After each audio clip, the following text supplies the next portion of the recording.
আসসালামু আলাইকুম। দেশ এবং প্রবাস যে যেখান থেকে আমার ভিডিওটি দেখতেছেন সবাইকে জানাই রমজানের শুভেচ্ছা ও অভিনন্দন। মাহে রমজানকে সামনে রেখে একটা প্ল্যান করি, আর ওই প্ল্যানটা হচ্ছে ইফতারের সামগ্রী যারা অর্থ সামর্থ্য দুর্বল আছে তাদের মাঝে পৌঁছে দেওয়া।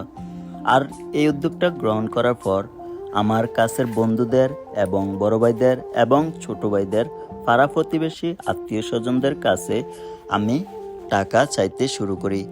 আর ওই চাওয়াতে আলহামদুলিল্লাহ আমার ছোট ভাই, আমার বন্ধু এবং আমার যে আত্মীয় স্বজন বড় ভাই যারা আছে সবাই আমাকে এই কাজে সহযোগিতা করে। তাদের এই সহযোগিতার কারণে আজকে আমি আমার এই লক্ষ্য উদ্দেশ্য সফলভাবে সম্পূর্ণ করতে পারছি। ধন্যবাদ জানাই আমার যেই সহযোগিতা ভাইয়েরা আছেন সবাইকে। হ্যাঁ, আমি নামগুলা বলতে পারতাম, কিন্তু সাহায্য করার সময় বইলা দিছে যে নাম যেন প্রকাশ না করি, তার জন্যে আর নামগুলা প্রকাশ করলাম না। আজকের দিনে টোটাল কালেকশন ছিল 31,500 টাকা। টোটাল খরচ হয়েছে 30,850 টাকা। অবশিষ্ট 650 টাকা এখনও আমার কাছে আছে। গাড়ির থেকে মালগুলা নামাইয়া তারপর নিচে রাখলাম, একে একে করে সুন্দর করে সাজাইলাম। সাজানোর পর প্যাকেটিং করলাম। যদি আমি না সাজাইতাম তাইলে হয়তো আমি দেখাইতে পারতাম না যে কেমন খরচ হয়েছে। আজকে টোটাল 45 প্যাকেট আমরা করছি। আর ওই প্যাকেটের মধ্যে 1 কেজি মুড়ি, 1 কেজি বুটের ডাল, 1 কেজি সোনা বুট, 1 কেজি পেঁয়াজ, 2 কেজি আলু এবং 1 লিটার তেল ছিল। সাথে ছিল 1 পা খেজুর। একটা প্যাকেটিংয়ের খরচ ব্যাগ সহ 666 টাকার উপরে পড়ছে। হ্যাঁ, চাইলে আমি হিসাবগুলো নাও দিতে পারতাম, কিন্তু নিজের একাকিত্ব টাকা না, এখানে ছিল বড় ভাই, ছোট ভাই, পাড়া প্রতিবেশী এবং বন্ধু বান্ধবের টাকা। তার কারণে টোটাল হিসাবগুলা দেওয়া লাগছে। দিন শেষে একটাই চাওয়া, একটাই পাওয়া, সেটা হচ্ছে সবাই দোয়া করবেন আল্লাহ তাআলা যেন আমাদের এই দানকে কবুল করে। সবগুলা মাল নিচে নামাইয়া সিরিয়াল রাইখা ব্যাগগুলাতে ফুরাইলাম। ব্যাগগুলা যেহেতু ছোটো ছিল, মুড়িগুলা আটাইতে পারি নাই, পরবর্তীতে মুড়িগুলা আলাদা রাখছি।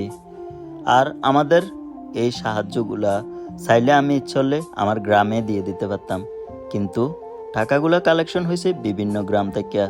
তার কারণে এই খরচগুলা বিভিন্ন গ্রামে আমি পৌঁছাইয়া দিছি। হ্যাঁ, আমাদের এই গ্রামের মধ্যে ছিল প্রতাপপুর, শ্রীমন্তপুর, উত্তর গোপালনগর, রামচন্দ্রপুর, দক্ষিণ গোপালনগর, কিংবামিশা এবং সিদাইতুলি এবং বৈশখলা। সম্পূর্ণ মাল প্যাকেটিং করা হইলে তারপর কাকার গাড়ি কইরা বিভিন্ন গ্রামে যাইয়া এই মালগুলা পৌঁছাইয়া দেই। আর আমাদের টার্গেট ছিল যে পরিবারে বাবা নাই, 2-3জন বাচ্চা আছে, ওই ফ্যামিলিকে দেওয়া, এবং আর্থিক দুর্বল, ইনকাম করার মতন কোনো ব্যক্তি নাই, ওই ফ্যামিলিকে দেওয়া। তার কারণে তেমন বেশি লাগছে না।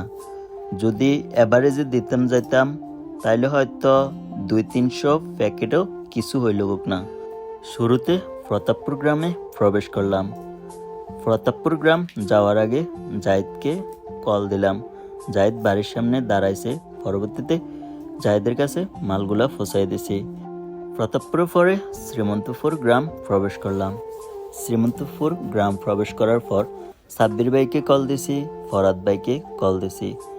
তারপর সাব্বির ভাই এবং ফরাদ ভাই দুজনে আমাকে সহযোগিতা করছে। ফরাদ ভাই বাড়ির সামনে দাঁড়াইছে। পরবর্তীতে ফরাদ ভাই খরচগুলা নিয়ে জায়গার মতন দিয়ে আইছে। তারপর উত্তর গোপালনগরে প্রবেশ করলাম। উত্তর গোপালনগর এবং রামচন্দ্রের মাঝপথে যাইয়া মহিবুল্লাহ এবং রাকিবকে পাইছি। অন্ধকার হইয়া গেছে, তার কারণে আর ভিডিও করা হয় নাই। তারপর দক্ষিণ গোপালনগর গ্রাম গেছি। দক্ষিণ গোপালনগর পরের গ্রাম কিংবামিশা গেছি। কিংবামিশা থেকে সাতবাড়িয়া গেছি। সাতবাড়িয়া থেকে সিদেতুলি গ্রামে গেছি।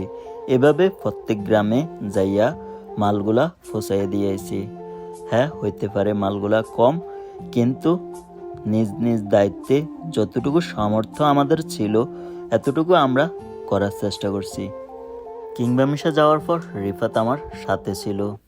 রিফাত সহ বাকি খরচগুলা ফসাই দিছি।